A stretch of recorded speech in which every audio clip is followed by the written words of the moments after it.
যে তার ভিতরে যত স্বর্ণ রৌপ্য সম্পদের স্তূপ আছে সেগুলো সে আজকে উঠাই দিছে, এই জমিনে আজকে কি হইল? মানুষ প্রশ্ন করা শুরু করবে। মানুষ তখন বলবে যে এই সম্পদ, যারা ডাকাতি করে তারা বলবে যে এই সম্পদের কারণে আমি ডাকাতি করছি, আমি মানুষের হাত কাটছি, পা কাটছি, আমি মানুষকে মেরে ফেলছি রাস্তার মধ্যে, এই সম্পদের কারণে। আফসোস আর আফসোস করবে, আজকে এই সম্পদ থেকে সে কি নেবে না, 1 ইঞ্চি পরিমাণ সম্পদ সে গ্রহণ করবে না।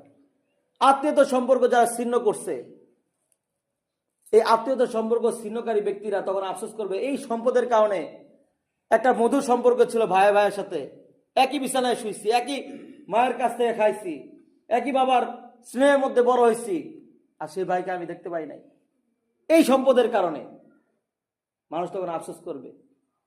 মানুষ এই সম্পদের কারণে যত রকম কুকর্ম আছে, যা যা করছে সবকিছু মানুষের মনে করবে যে আমি এই সম্পদের কারণে আমি আজ দুনিয়ার মধ্যে এত কিছু করছি, আজকে এই সম্পদের স্তূপ হয়ে আছে। এখান থেকে আরেকটা জিনিস আপনাদেরকে বুঝাই। দেখেন, আপনি যখন দেখবেন, এটা বিজ্ঞানের একটা থিওরি,